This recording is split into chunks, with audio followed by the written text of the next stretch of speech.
Abra sua Bíblia no Evangelho que escreveu o nosso irmão Marcos, capítulo de número 5, e o tema hoje é fé para conquistar o impossível. Então, fé para conquistar o impossível. Evangelho de Marcos, capítulo 5, versículos 25 ao 34, diz assim: e estava ali certa mulher que havia 12 anos vinha sofrendo de uma hemorragia. Ela padecera muito sob o cuidado de vários médicos e gastara tudo o que tinha, mas em vez de melhorar, acontecia o quê? Piorava. Preste atenção, vários médicos, vários especialistas, vários exames, vários remédios, mas ela só piorava. Versículo 27. Quando ouviu falar de Jesus, chegou-se por trás dele, por meio da multidão, tocou em seu manto, porque pensava. Ela fazia o quê? Ela pensava, 2 pontos. Se eu tão somente tocar em seu manto, eu ficarei o quê? Essa mulher estava determinada na sua mente. Eu ficarei curada. Imediatamente, olha aqui, imediatamente sua hemorragia e ela sentiu. Imediatamente cessou sua hemorragia e ela sentiu em seu corpo que estava livre do seu sofrimento. Versículo 30. No mesmo instante, Jesus percebeu que dele havia saído poder. Virou-se para a multidão e perguntou: quem tocou em meu manto? Respondeu os seus discípulos: vês a multidão aglomerada ao teu redor e ainda perguntas: quem tocou em mim? Mas Jesus continuou olhando ao seu redor para ver quem tinha feito aquilo. Então a mulher, sabendo o que lhe tinha acontecido, aproximou-se, prostrou-se aos seus pés e, tremendo de medo, contou-lhe toda a verdade. Então ele lhe disse: filha, a sua fé a sua fé preste atenção que Jesus não chamou a glória para ele. Ele disse: a sua fé a curou.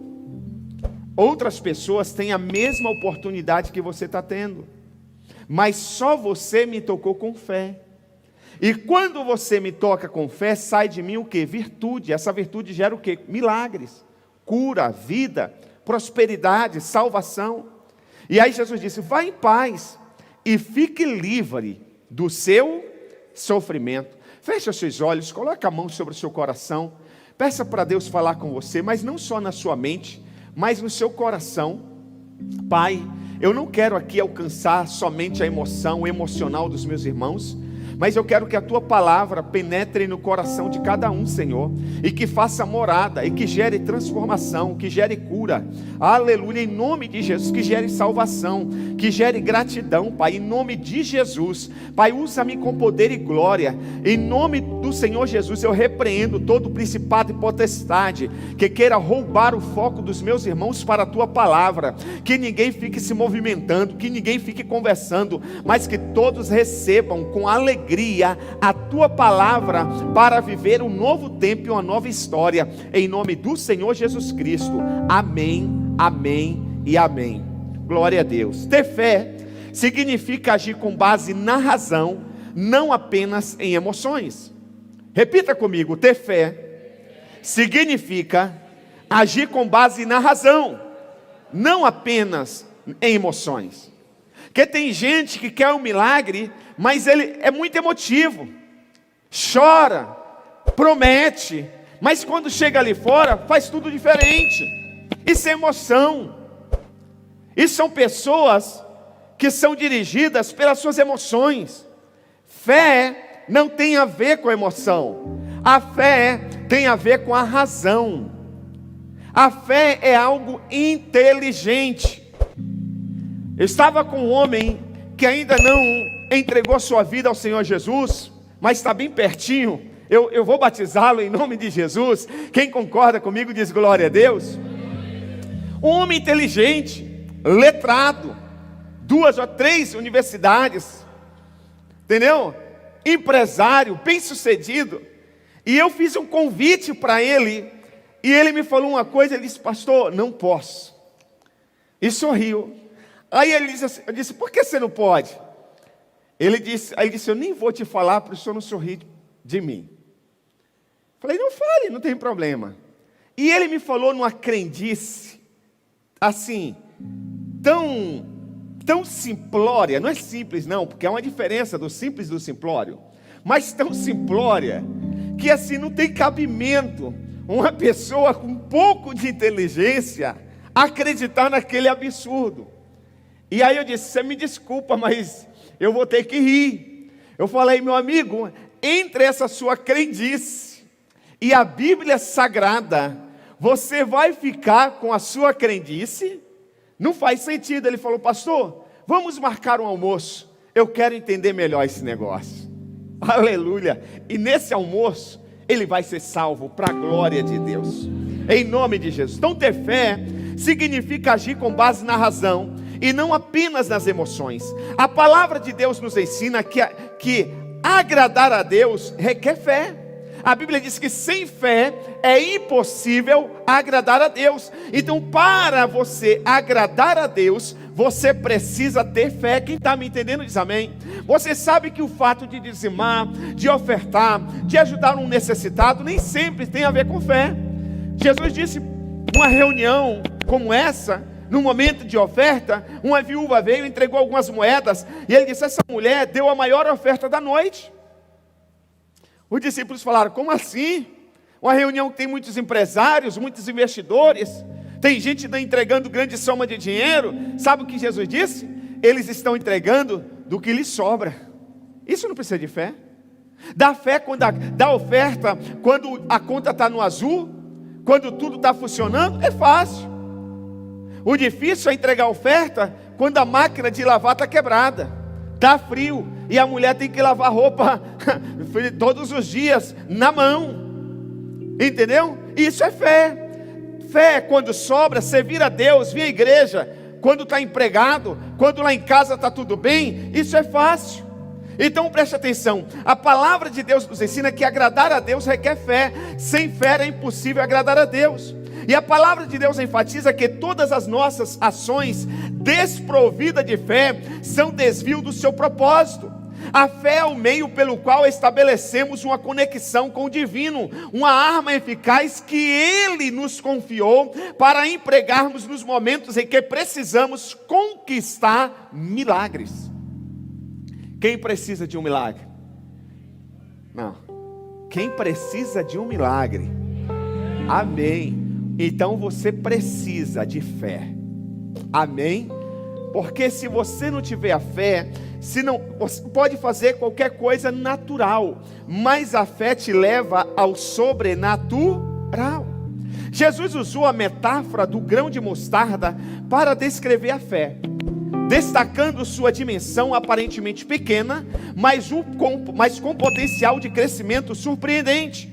Isso nos lembra que por menor que a nossa fé possa ser inicialmente, é crucial cultivá-la e fortalecê-la para que possamos alcançar grandes realizações espirituais. Você pode dizer hoje, pastor, mas a minha fé, ela é muito pequena. Continue exercendo, não pare, continue crendo, que aí conforme você vai exercitando a sua fé, dentro dos 4 princípios que eu vou te colocar aqui, a sua fé vai crescer. O grão de mostarda é uma planta, é uma hortaliça, é um dos grãos menores que existe de plantas, mas quando ela é plantada, ela é regada, ela é bem cultivada, ela se torna uma das maiores hortaliças. O que Jesus está nos ensinando? Que a sua fé inicialmente, ela pode ser pequena, mas se ela for pura, aleluia, se ela for na pessoa certa, que é o Senhor Jesus, essa fé vai crescer. Por isso que tem situações que já aconteceram na sua vida, que você diz assim, eu nunca imaginei viver tal coisa. É porque a sua fé foi crescendo, e você não foi percebendo, e de repente o milagre aconteceu, a porta de emprego se abriu, a sua família se converteu, aleluia, a sua empresa cresceu, o seu carro chegou, você ganhou mais uma alma para Jesus, agora você é um líder na igreja, agora você faz para Deus, investe em pessoas, pessoas. Você diz, como assim? Quando eu olho para trás, eu não imaginava que isso ia acontecer um dia. Mas você foi dando pequenos passos. E o milagre fez você chegar aonde você está. Quem está me entendendo diz amém. A fé é audaciosa, corajosa e incansável. Diga comigo assim, a fé é audaciosa, corajosa e incansável. Só vocês no 3 bem forte. 1, 2, 3.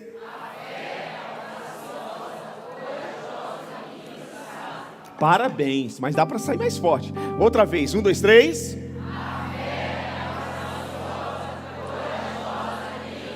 Isso é lindo ou não é? Fala a verdade. A fé é corajosa. Você não vai desistir. Todos de fora vão olhar e vai dizer, mas que coragem é essa? Ninguém entende, mas você sabe que é fé em Deus. Você já viveu situações, você diz assim, pastor, eu não sei como eu tive coragem. É fé, isso, irmão. Eu entrei nesse negócio, eu assumi essa responsabilidade. Eu lembro quando meu líder na época, meu pastor disse, Isaac, você vai para Bragança Paulista.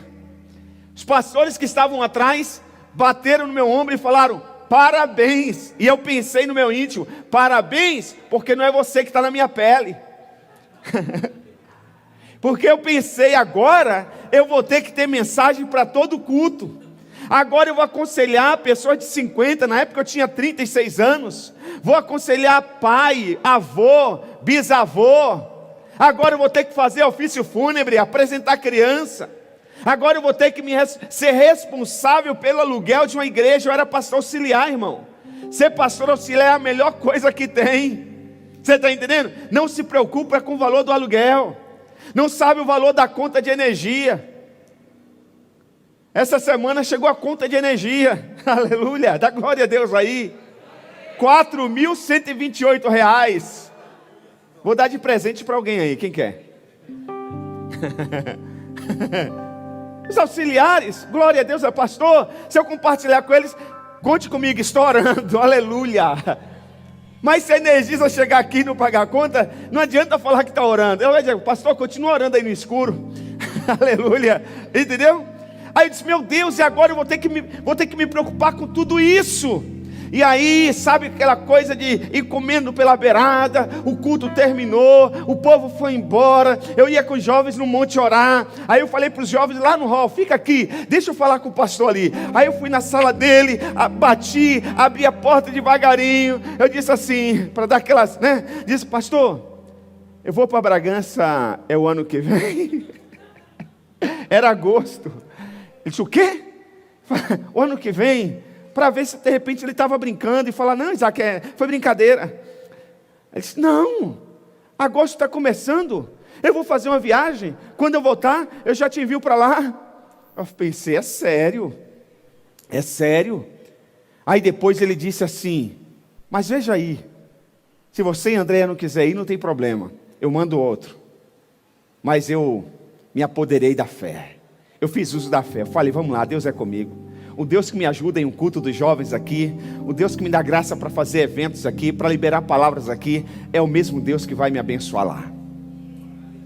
E eu lembro que o pastor disse assim na época, quando ele me nomeou, ele disse assim, Isaac, você vai ficar em Bragança 1 ano, vai ser o seu laboratório. Falei, por quê, pastor? Ele disse, porque eu vou te levar para uma capital. Aí eu ouvi, quando eu cheguei aqui, eu disse, o Deus que faz na capital, faz no interior também. E esse interior é sossegado, é melhor que a capital. O ar é melhor. Eu vou na casa dos irmãos comer, vou na chácara, tem queijo, tem churrasco todo final de semana, dá para tirar cochilo no domingo à tarde, dá para levar a criança na escola. Eu falei, Deus, faz aqui, não deixa ele me levar para a capital não. Hoje eu vou na capital, fico desesperado para voltar para o interior, acredita? Eu gosto do interior. Sabe por quê? A fé é audaciosa, a fé é corajosa e a fé é incansável. Ela não se deixa deter pelas circunstâncias e vê obstáculos como oportunidades. Na Bíblia encontramos o exemplo marcado gigante de fé nessa mulher que nós acabamos de ler no Evangelho de Marcos, que sofria de um fluxo de sangue por 12 anos.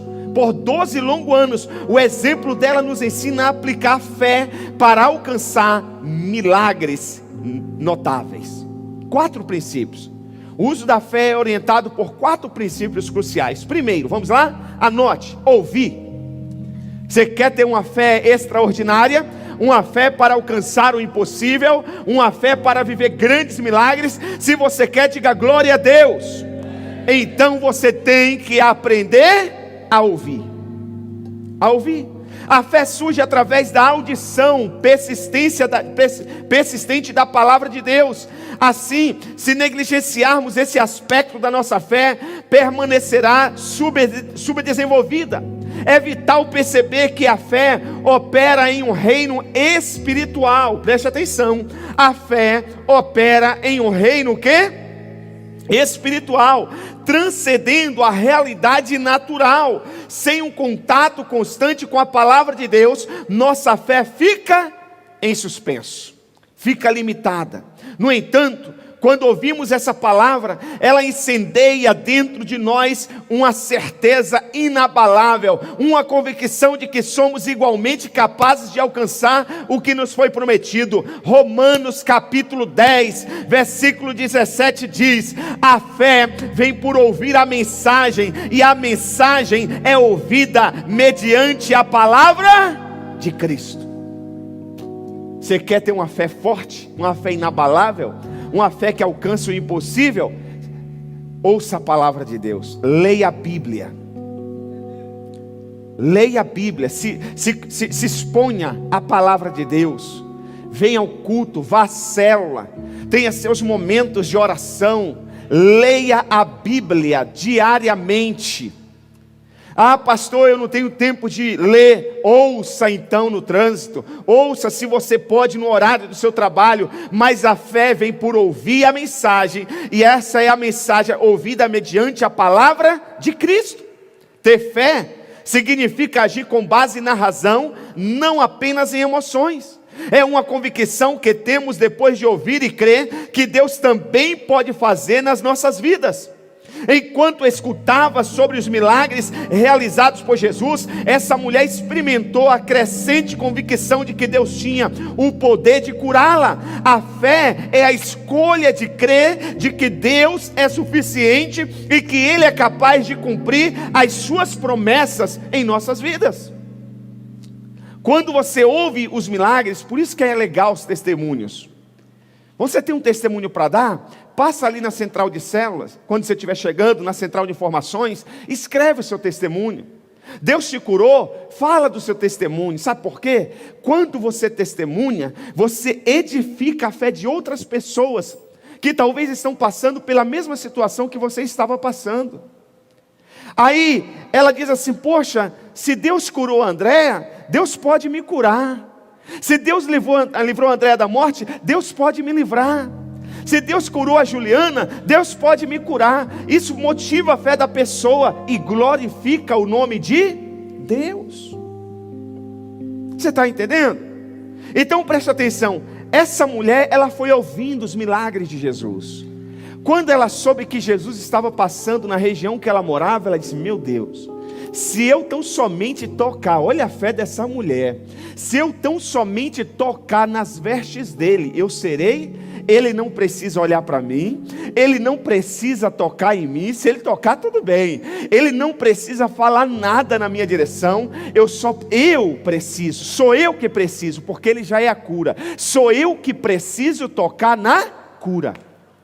Às vezes a gente está esperando de Deus, mas Ele já liberou. É você que tem que se apropriar. Quem está me entendendo diz amém. É você que tem que tomar posse da sua cura. Segundo, ver. Primeiro é ouvir. Diga, primeiro é ouvir. Segundo é ver. Fala comigo assim, ó: ouvir e ver. Ouvir e ver.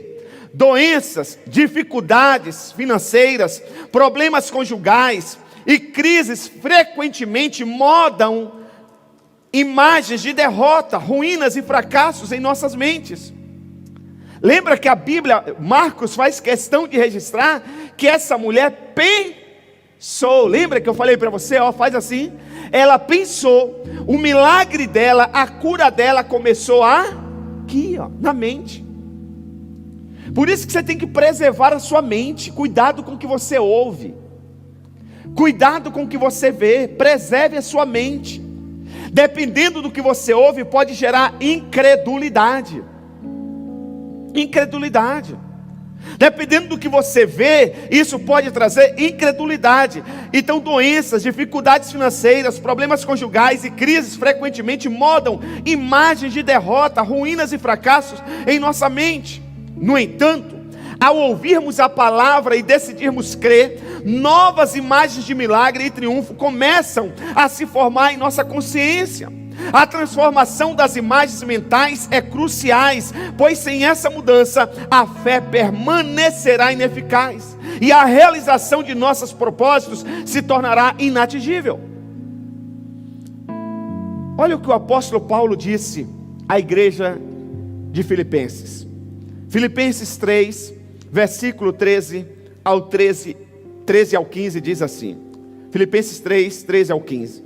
Ele diz assim: irmãos, não penso que eu mesmo já o tenha alcançado, mas uma coisa eu faço, esquecendo-me das coisas que ficaram para trás e avançando para a questão adiante. Irmão, você sofreu uma decepção lá atrás? Você passou por um momento de dor lá atrás, de perda lá atrás? Esquece. Porque se você continuar carregando esse pensamento de perda, de dor, de decepção, você nunca vai alcançar a sua vitória.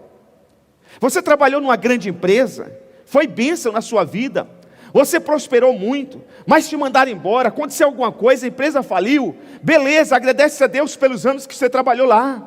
Mas esquece, irmãos, agora é um novo tempo. Deus tem uma nova oportunidade de emprego para você. Se você ficar preso naquele salário, você nunca vai viver o novo salário de Deus para a sua vida. Vitórias também são assim. Tem gente que o grande inimigo dele é a vitória do passado, porque ele fica preso àquela vitória do passado, mas Deus tem algo ainda maior para ele, ele não sabe. Ele precisa usar a fé dele para ele alcançar o que Deus ainda tem de maior, abundantemente mais, além. Mas se ele ficar preso lá, ele não vê o milagre acontecer hoje. Nós não fomos criados para viver no passado. O passado não existe mais para nós, já passou. E o futuro também não existe. O que Deus tem para nós é o presente. Quando Jesus vai voltar? Ontem ou amanhã? Ele vai voltar hoje.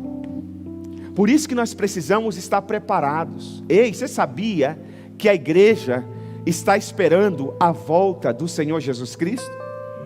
A gente não está aqui só para viver milagres hoje. Nós estamos aqui para morar eternamente com Ele na glória. Amém? A igreja está aqui para nos preparar para a volta do Senhor Jesus Cristo. Então para de besteira, para de picuinha, para de ficar chateado com qualquer coisa, porque o projeto é muito maior do que você imagina. Aleluia, o projeto não é para 1 ano, não são para 5 anos, 100 anos ou 1000 anos. O projeto é para a eternidade, meu irmão. Ei, então suporta essa dor, suporta essa luta, não desiste não. Se vier o emprego, glória a Deus. Se vier o carro novo, aleluia. Se melhorar a situação, glória a Deus. Mas se não melhorar, o importante é que nós vamos morar eternamente com Ele na glória, aleluia. Mas se nós focarmos na glória, Ele melhora hoje. Porque você não pode perder o foco. É o que Paulo diz: esquecendo-me das coisas que para trás ficam, prossigo para o alvo, aleluia. E ele diz: prossigo para o alvo, a fim de ganhar o prêmio do chamado celestial de Deus em Cristo Jesus. Ele diz no versículo 15: todos nós que alcançamos a maturidade, devemos ver as coisas dessa forma. Preste atenção, se você não está vendo as coisas dessa forma, significa que você ainda não é maduro na fé. Vamos aumentar o nível? Se você está chateadinho com qualquer coisa, pensando de sair da igreja, pensando de abandonar a fé. Uma vez uma senhorinha me procurou em São Paulo e disse: irmã, você sumiu da igreja? Não, perguntei, por que a irmã não está vindo na igreja? Perguntei para alguém. Pastor, ela disse que veio para a igreja, Deus não fez o que ela queria, ela voltou para macumba. Não entendeu nada do evangelho. Glória a Deus, que depois ela voltou para Cristo de novo. Aleluia, aleluia. Mas não entendeu nada. Deixa eu te falar, seu emprego é bônus, faz parte do combo. A sua cura física faz parte do combo. Você está entendendo? O seu carro, a sua condição financeira, a sua casa, faz parte do combo. Mas o projeto divino é a salvação da sua alma. Se você focar na salvação da sua alma, tudo flui na sua vida. Se você entender que você é cidadão do reino, aleluia, o dono do reino vai querer que você viva bem aqui. Mas se você acha que você é cidadão daqui, você nunca vai viver o que os céus têm para você. Essa que é a grande sacada, né? Essa que é a grande sacada. Olha aqui, então vê, não penso, ele disse, todos nós que alcançamos a maturidade devemos ver as coisas dessa forma. Se em algum aspecto vocês pensam de modo diferente, isso também, Deus lhe dará o quê? Deus lhe esclarecerá. Antes de um milagre se concretizar, é crucial que ele exista primeiro como uma imagem clara em nossos pensamentos. Isso não é poder da imaginação, isso é fé. Isso é fé.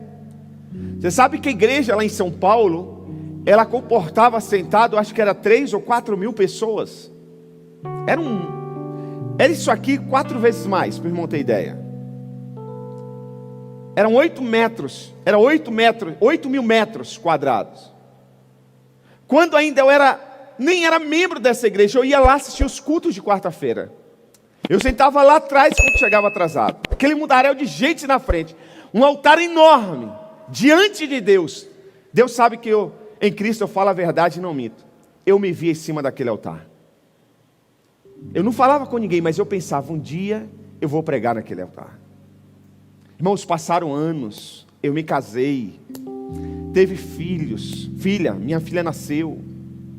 Um dia conversando com meu pastor, ele disse: nego, eu estou vendo que eu não consigo te segurar mais aqui, posso sugerir uma igreja para você? Cara que eu admiro, ele falou, aí eu disse: qual igreja? E aí ele falou: Assembleia de Deus Bom Retiro, eu conheço o pastor, e tem uma igreja perto da sua casa. No dia seguinte, eu e minha esposa, e a Gabi era pequenininha, fomos lá e me apresentei a ele. Irmãos, eu nunca pedi para pregar, nunca pedi para fazer nada. Ele mandava mensagem: fala para o Isaac fazer tal coisa, fala para o Isaac fazer tal coisa. E hoje eu estou aqui.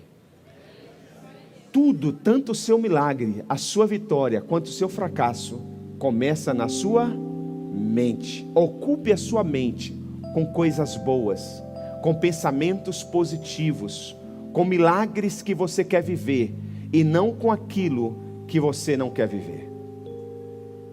Preste atenção, Jó disse assim: olha, o mal que eu temia veio sobre mim. Isso é muito forte, está no livro de Jó. O mal que eu temia, ou seja, Jó sempre pensava: e se um dia os meus filhos morrerem? E se um dia eu perder toda essa riqueza? Ele diz: eu temia isso, e esse mal que me aconteceu. E se um dia eu perder esses gados, essas ovelhas? Depois que tudo isso acontece, ele diz: o mal que eu temia veio sobre mim. Por isso que o diabo quer colocar pensamentos negativos na sua mente. Por isso que o diabo quer te prender na crise de ansiedade, na síndrome do pânico. Porque se a pessoa que está em crise de ansiedade, síndrome do pânico, ela só pensa em coisas malignas: eu vou morrer, meu Deus, e se me assaltarem? Meu Deus, e se me roubarem? Meu Deus, e se meu marido morrer? Ai meu Deus, e se minha criança?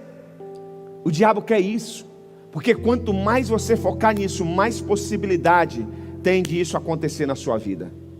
Por isso que a Bíblia diz que você tem que ouvir, e você tem que começar a visualizar. eu e minha casa serviremos ao Senhor. Nenhum da minha família se perderá. Nenhum mal chegará à minha tenda. Se 1000 cair de um lado e 10.000 do outro, aleluia, eu não serei atingido, aleluia, nada vai abalar a minha fé. Eu sei em quem tenho crido, aleluia, aquele que começou a boa obra há de completá-la até o dia de Cristo Jesus nosso Senhor, aleluia. Meu irmão, é fé, é fé, é fé, aleluia, pastor. Mas e se a morte chegar? Não é o nosso fim, aleluia, porque a nossa vida não acaba aqui. Aqueles que estão em Cristo não morrerá, mas viverá eternamente, aleluia. Fecha os olhos aqui, mas acorda lá, aleluia.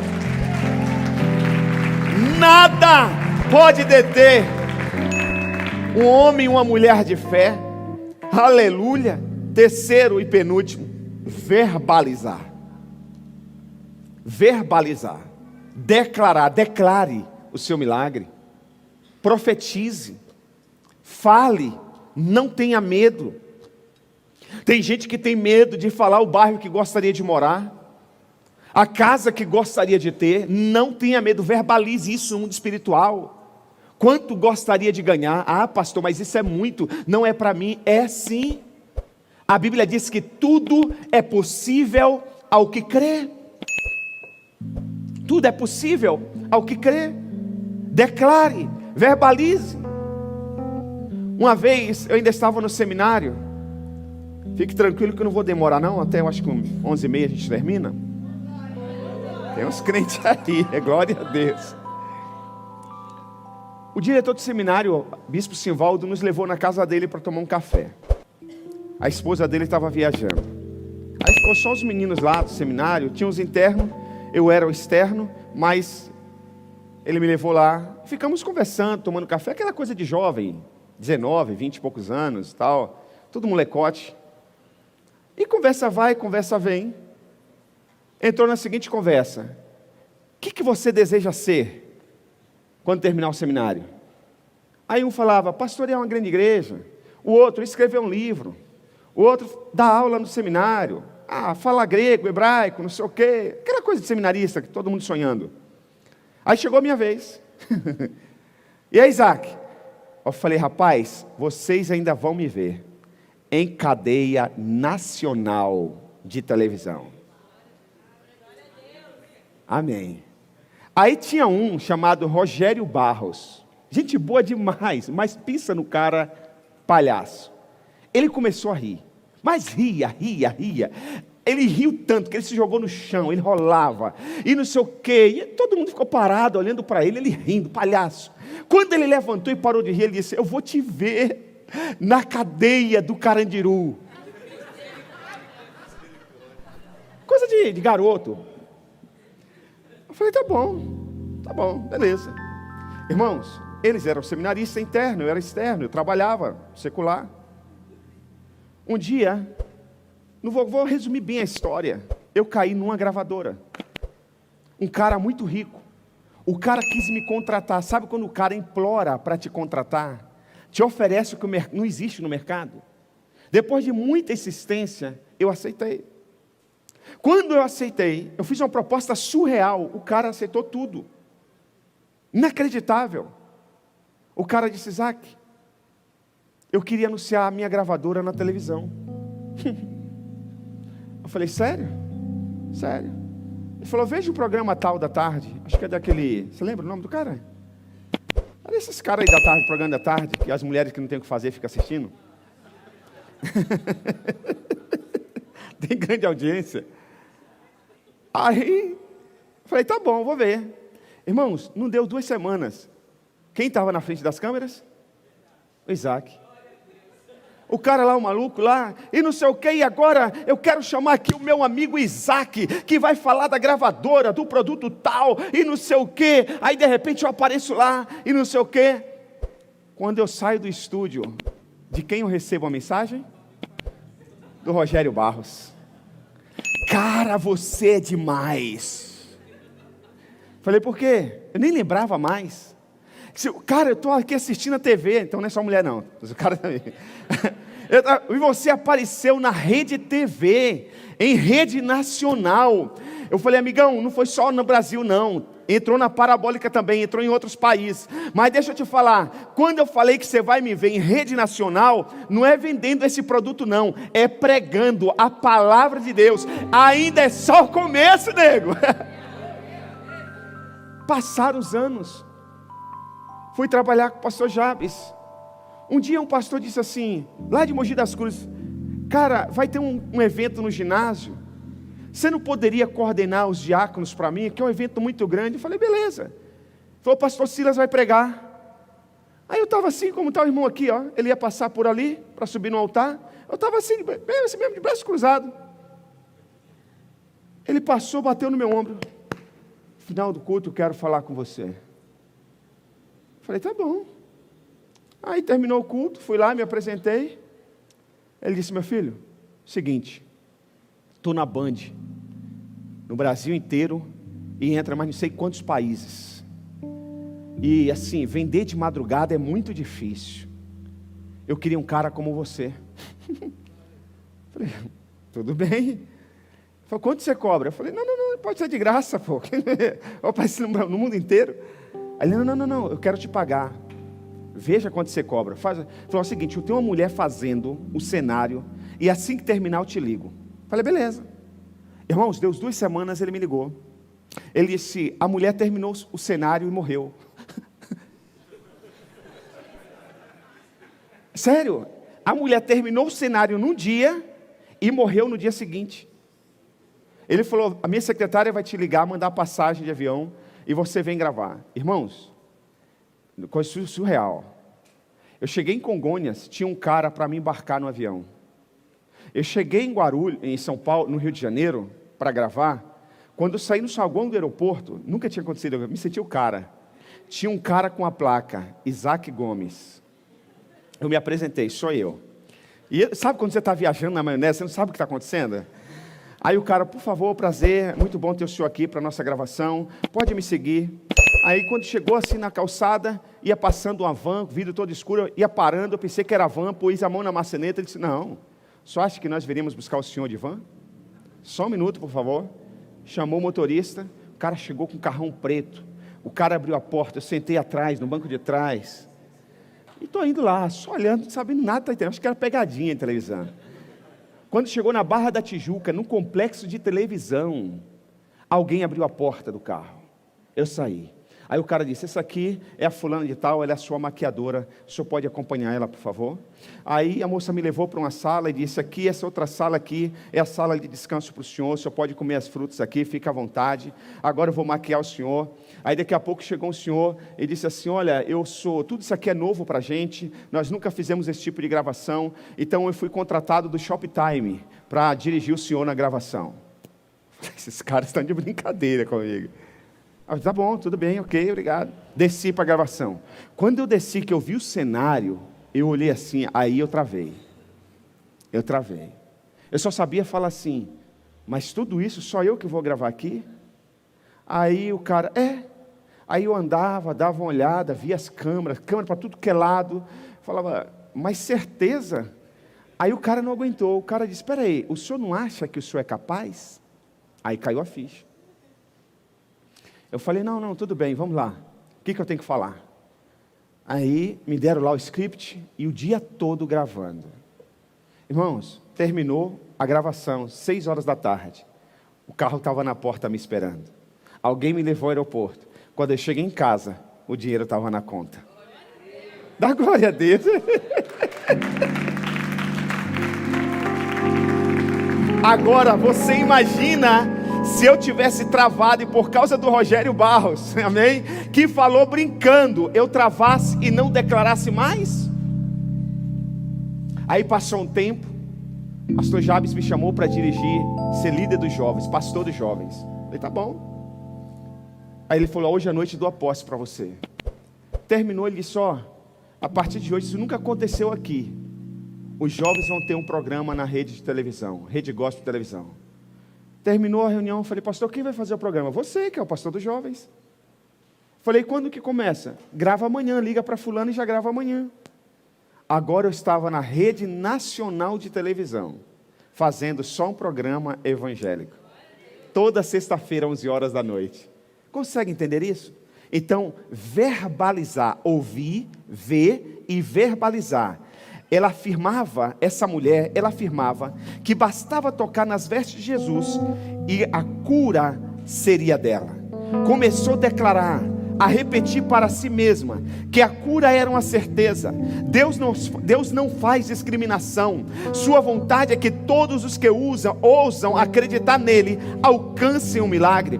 Quando verbalizamos, estamos de fato ratificando o que está no profundo do nosso coração. Ouvir, visualizar e declarar é o processo que a fé trilha para manifestar milagres. As palavras que saem de nossas bocas refletem o que habita em nossos corações. Se você adotar a prática de declarar milagres, isso denota que a sua fé está abundantemente presente em seu coração. Evangelho de Mateus 12:34 diz: pois a boca fala do que está cheio o coração. A boca fala, não é dito popular não, é Bíblia. A boca fala do que está cheio o coração. Quarto e último, desejar profundamente o seu milagre. Porque tem gente que diz que quer, mas não faz por onde. Tem gente, não pastor, eu quero Deus, mas não vem na igreja. Não, eu amo minha esposa, mas não investe no casamento. Não, eu quero crescer na fé, mas não vem em nenhum curso que a igreja proporciona. Não, eu quero mudança de vida, mas nunca vai no encontro com Deus. Não, eu quero prosperar, mas não quer aprender sobre dízimo, não quer praticar. Não, eu quero crescer na vida, mas não quer trabalhar. Não, eu quero um salário melhor, mas não vai estudar. Não, eu quero um emprego, mas acorda meio-dia. Então presta atenção, você tem que desejar profundamente. Na jornada em direção ao milagre, diversos obstáculos podem surgir. A mulher em questão, ela precisou enfrentar uma multidão para alcançar Jesus e desafiar as normas culturais da época, arriscando-se ao tocar em um homem, em uma nação que era restritamente perigosa. Uma mulher com fluxo de sangue tocar em um homem. Essa mulher, ela correu o risco de morrer, não com hemorragia, mas apedrejada. Ela enfrentou esses obstáculos. Quando o desejo queima com intensidade, os obstáculos se transformam em oportunidade para ser vencidos. Portanto, é crucial enfrentá-los de cabeça erguida, demonstrando que a fé é capaz de superar qualquer desafio. Não tenha medo de romper contradições, questionar suas crenças pessoais e ignorar as críticas. O que realmente importa é a coragem de crer, o que pode levar a alcançar o seu milagre ainda hoje, em nome de Jesus. E para terminar, Efésios 3:20, se coloque de pé por gentileza. Efésios 3:20 diz: aquele que é capaz, aleluia, de fazer infinitamente mais do que tudo que pedimos ou pensamos, de acordo com o seu poder que atua em nós. Ei, ouse acreditar, ouse sonhar, porque não é o seu poder, é o poder dele que age em você, que atua através de você. Em você, é o poder de Deus. Davi disse para Golias: você vem contra mim com pau e com lança, mas eu vou a você, aleluia, crendo no Senhor do exército de Israel, o Deus vivo de Israel. Você não pode enfrentar as circunstâncias adversas com as suas limitações, mas é com o poder de Deus. Você não pode desistir da faculdade olhando para os seus recursos financeiros. Você tem que ir para a faculdade acreditando que você serve um Deus, dono da prata e do ouro, que Ele é Jeová Jirê, que Ele provê todas as coisas, que Ele vai suprir, Ele vai te dar graça, sabedoria para você lidar com as finanças, Ele vai te dar estratégia para novos negócios, Ele vai te dar estratégia para você ganhar mais, Ele vai fazer alguma coisa. A fé precisa ser ativada. E isso pode ser avaliado ao examinarmos o seu coração e mente. O que você ouve, preste atenção, o que você ouve, presencia e proclama é um indicativo da presença ou da ausência de fé na sua vida. Aqueles que possuem um desejo apaixonado e perseveram na busca até que o milagre se concretize, são os que realmente o alcançam. Não desista no meio do trajeto, siga em frente, pois o seu milagre está mais perto do que você imagina. Hebreus 11:1 diz: ora, a fé é a certeza daquilo que esperamos e a prova das coisas que não vemos. Você crê? Você quer exercitar a sua fé? Você quer aprender a ouvir, a ver, a declarar e a desejar? Esse é o ingrediente para uma fé que funciona. Diga comigo: ouvir, mais forte, ouvir, ver, declarar e desejar. Faz assim, ó: ouvir, ver, declarar e desejar. Qual que é o ingrediente da fé para a fé funcionar? Pronto. Deseja, querido. Vai para cima.